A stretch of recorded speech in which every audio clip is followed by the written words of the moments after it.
All right, I think that allows us to roll on to the NFC East with my man Jalen Hurts and the Philadelphia Eagles at the very top of my standings. I have them going over 10.5 wins. This is an exciting roster coming off of a disappointing year, to be sure, but you cannot question the talent and youth that this team has. Bringing in Vic Fangio, a defensive coordinator, is an exciting addition for sure, coming from a Bears fan. If you have the talent, he can call a great defense. Uh, my number one concern where it could go wrong with the Eagles is that Nick Sirianni just rubs me the wrong way. And I don't think that I'm sorry, but I think that there's something to this that, as I mentioned before, I love Jalen Hurts. He's my guy going way back. This is not him. Jalen Hurts and Nick Sirianni are not the same type of person. Jalen Hurts is not the flashy guy. He's not talking trash to the opposing fans. He is the more mature one in this organization. He is more mature than the head coach. So it sets up an interesting dynamic when you have a team with certain maturity concerns. So when you have a team that's as good but as young as the Eagles, having a coach that's all fun and talking trash, talking smack can be a lot of fun, but it can also blow up in your face and it could also rub a lot of players the wrong way. So I think the only way it goes wrong for the Eagles is through the head coach. I mean, this was a team that at their best in these past couple of seasons has been carried by great play calling by coordinators. It hasn't been Sirianni running the show when it comes to play calling. He had to give up play calling in that miracle run season with Jalen Hurts and taking them to the Super Bowl against the Chiefs. He gave up play calling to Shane Steichen that season, which eventually allowed him to go into that cultural as head coach. But point being, Sirianni could be the thing that collapses the hopes for the Philadelphia Eagles.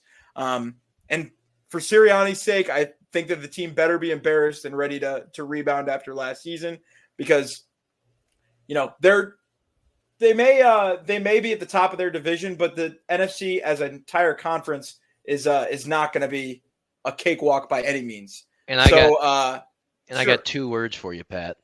Kellen Moore calling the plays for taking over. Hope one can hope for Jalen Hurts' sake, taking over the play calling on the offensive side of the ball for Nick Sirianni. I mean, the Cowboys were a top 6 offense, under Kellen Moore, made dynamic playmakers out of, guys like CeeDee Lamb. I mean, even had Michael Gallup there for a little bit to, be able to stretch the field.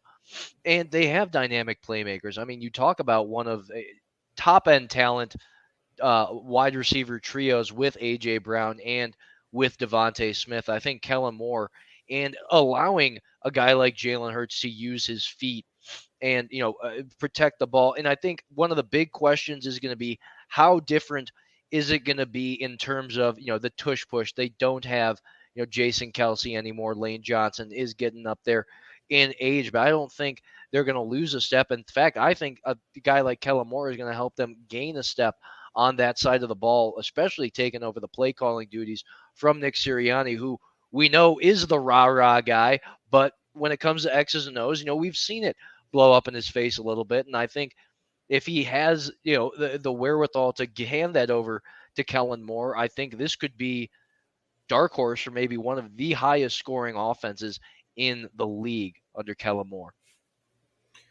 And if not one of the highest scoring offenses, my question is how do you stop this team once they get into the red zone? We didn't even talk about Saquon Barkley yet. That's crazy. I do think they have one of the top 2 offensive lines in the league still. Mailata, Dickerson, Johnson, Juergens, and Steen is still a great 5 without Jason Kelsey. Jalen Carter had quietly a brilliant rookie season on the defensive line. Thankfully, quietly. Yeah, thankfully. I don't think he's getting any worse anytime soon.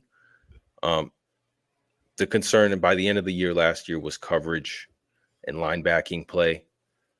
I think you did all you can do this offseason to shore up the linebacking depth. Zach Bond, I was a fan of him coming out of college. I think he went to Wisconsin. Big fan of Devin White coming out of college. Obviously, he had a step back last year, but hopefully he can find his footing with Vic Fangio this year. I mean, he's a terrific blitzing linebacker still, but I do think they are pretty old. They're getting pretty up in age on the back end. I do think it helped that they drafted Cooper DeJean and Quinyon Mitchell. Both are going to be really good players eventually. But you had CJ, GJ, you got Reed Blankenship, James Bradbury, and Darius Slay. That's a pretty old group.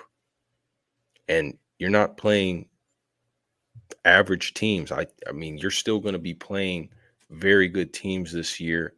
I don't think Dallas is anything to squander at this season.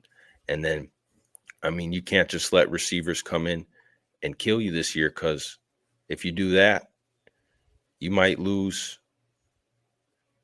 There are great receivers across this division. 7-8 teams, right? Exactly. There are, and I think a guy like Vic Fangio is going to be a guy that focuses on getting pressure. And I mean, one of the things that happened with the Eagles last year was I believe it was Sean Desai who was the defensive coordinator. It seemed like when things were going wrong, their defense was on the field for 8-9 minute stretches, and you're not gonna. If you're having to sub guys out that much, you're putting second, third string guys onto the field, and it's just not going to work out that way if your defense is going to be on the field that much. And who wants to continue to go give it 110% when you're out there getting the ball pushed down the field and you feel like you're not getting set up in the right positions? I think it's a good culture shock to that side of the field, and something that is going to do them well going forward into this season, with just that change in perception, and a guy like CJ Gardner-Johnson coming in. He's got the swag. He has he's a personality within the league. I think all of that with and obviously Jalen Carter, but just the names they have, that change in philosophy with Vic Fangio, I think that's going to fare well for him. We'll see. I think that Sirianni's made the correct choices here at coordinator with Kellen Moore and Vic Fangio, but I think that the team living and dying by Sirianni's choices at an offensive and defensive coordinator is going to be a shtick that wears thin in Philadelphia if this team isn't performing. They're going to look for an improvement in head coach. If that is the case, I think it's going to fall at Sirianni's doorstep. And speaking of falling at the head coach's doorstep, let's talk about the Dallas Cowboys, where if there's going to be a scapegoat, it will be Mike McCarthy. This is a team that I should be talking about as putting up a great fight to the Philadelphia Eagles and contending for this division, contending for the NFC, avenging their loss against the Green Bay Packers, and building on the at times incredible season that they had last year. But they don't appear to be intent on doing any of that. They've left their top quarterback unsigned, top wide receiver unsigned, top defensive player unsigned. This is not the type of thing that a team that hopes to win a Super Bowl this season does. This is a team that looks like they're looking towards next season, which is incredible to me, considering the amazing season they had last year before it all collapsed in the playoffs. As a Bears fan, I think that getting to the playoffs is an accomplishment. I think that you should be building on that and looking to go and win a Super Bowl based off of that success. But that's not what we're seeing from the Cowboys. I mean, I think that the players, they're looking out for their bank accounts long-term, as they should. And the front office that should be paying those deserving players is asleep at the wheel. And I think there's no excuse. And it's why I've got them at under 10.5 wins. And I think that instead of re-signing their top star quarterback, wide receiver, and edge, they're signing Zeke Elliott and bringing Zeke Elliott back to Dallas. It makes no sense to me, and it doesn't ring of a winning franchise, at least not this season. I was going to say, I think the biggest move of the offseason was Dallas making no moves to go out and get another pass maker or another, pass catcher, or bring someone else in on the defensive line. Obviously, there's so much money tied up in the top end talent of this team, and who's to blame for that? Jerry Jones. And you're going to keep Mike McCarthy around for another year. You signed Jordan Lewis to a 1-year contract. Eric Kendricks was the big splash, coming in at linebacker in like June or July. And other than that, you got Royce Freeman, and you brought in Rico Dowdle, and then instead of going out and getting another dynamic playmaker, they got rid of Tony Pollard and they signed Zeke Elliott. I think, believe me, I've got plenty of Cowboys fans that are friends with me down here. They're scratching their head at the lack of moves to set them up for this season. And unfortunately, I think it all falls on Mike McCarthy becoming a scapegoat if things don't go well. But I just don't think they're set up in a great position this year to even start off strong. And we know 2 weeks in, that's when the hot seat talk starts. If they start 0-2, it's going to be Jerry Jones needing to look in the mirror as to what did I do to set up this team? No, it's what I didn't do to set up this team in the offseason. But he'll be looking in the radio microphone, ready to throw Mike McCarthy publicly under the bus. Going on to the ticket. Week 3, like you said, if it's 0-2, don't be surprised when Jerry Jones is publicly throwing Mike McCarthy under the bus, or in so many words. Well, I don't think it's going to be 0-2. I do think they're going to have a tough game with Cleveland, but I do think they'll take care of it. Oh, now I see why Mike said they're going to be 0-2. Oh, yeah, he thinks that the Cleveland's going to win week 1. But going to the over-under, I do think they're going to be under. I think they're going to be slightly under, but that doesn't mean to me that they can't be a great football team. I know Jerry Jones, he gets a lot of crap, and he deserves a lot of crap, trust me. But one thing I will say is for the last couple of years, he has seemed to draft very well. And I don't think there's anything different about this year's draft class. One of my concerns for a while with the Cowboys has been their offensive line. Ever since they really lost their center, Travis Frederick, I felt like they've been just trying to play catch up. They had a good O-line last year, but I think this year, more than any of the recent years, they're in line to have maybe a top 5 offensive line in the league this year. I'm a huge fan of Tyler Guyton and a huge fan of Cooper Beebe. I think Cooper Beebe is going to be, at least coming in next year, he's going to be the second best center among the rookie class, just because Jackson Power Johnson is probably going to bump out to guard. But as far as best 5 is concerned, Tyler Smith is a top 10 guard. Tyler Guyton looks like a real pure left tackle. Cooper Beebe looks like a really quality center. And Zach Martin's still Zach Martin. So I love what they did with the offensive line to shore it up. And they still have CeeDee Lamb. They still have a lot of skill on the outside. They have great receivers. I am just as confused as you guys are with the Zeke Elliott move. But at the same time, I wasn't terribly mad about Rico Dowdle. I think Rico Dowdle can be a capable running back. I would take him over Zeke in any fantasy leagues. I think he's going to get a lot of targets. But yeah, if they're going to probably hit this under, I still have them as one of my playoff teams. I do believe Dak Prescott is a top 5-6 quarterback in the NFL. Still. So, and yeah, definitely. I do think they're going to be in the playoffs when it's all said and done. But I do think they could have had a lot better offseason this offseason. They didn't. Here's where I push back on you on that. I think the Washington Commanders are in a much better position this year than the Dallas Cowboys are. And I think they're a team that can come in and either split maybe both of them, maybe both of their matchups with Dallas and Philadelphia. But I think Dallas is a team that if everything goes right and a guy like Jaden Daniels, comes in with, Brian Robinson, who is the top back and undisputed back in there, I believe they did sign Austin Eckler, slowed down a little bit in the past few years, but they get it into the red zone. He can still be a dynamic playmaker. I think that a guy like Jaden Daniels is going to be a major difference maker against the defenses that he's going to be going up against in the NFC East. And they're going to be a team that I think could be pushing for a wild card spot come, when we're talking December, January football. Put that pin in the bulletin board. Pin it.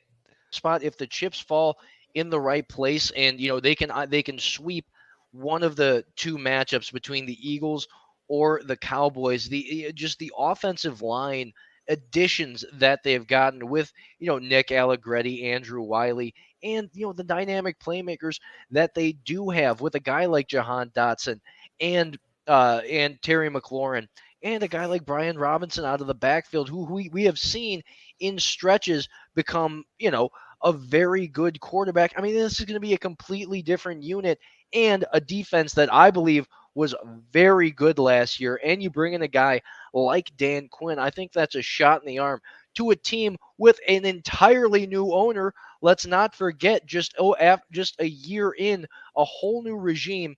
And I think it's going to be it's a new energy, I feel like, in Washington. And it's a whole new outlook.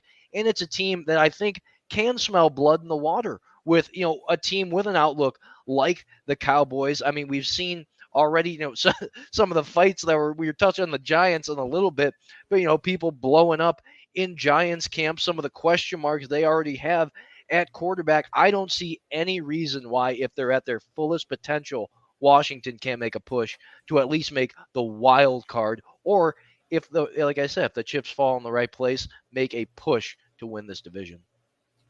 Yeah, we'll see if Jaden Daniels is able to pick up where he left off at LSU. There's obviously a talent deficit that he's going to be playing with in Washington, as opposed to the advantage that he had in terms of just having a more talented roster in almost every game he played with guys like Brian Thomas and Malik Neighbors at LSU.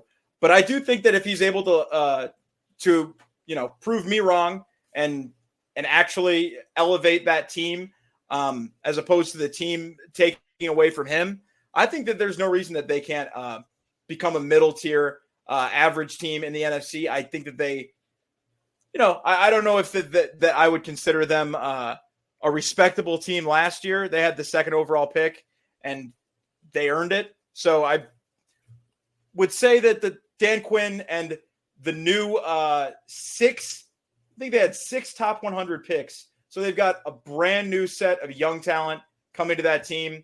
They've been described as 6 team captains across the offense and the defense. And so we'll see. I think that the Commanders should be an improved team. I think they're going to be the 3rd team in this division ahead of the Giants. And I think that there's a lot that remains to be seen with Jaden Daniels in his rookie season in the NFL as it stands at this point. Yeah, and to piggyback off of them drafting 6 team captains, that was something that stuck out to me over the offseason as well.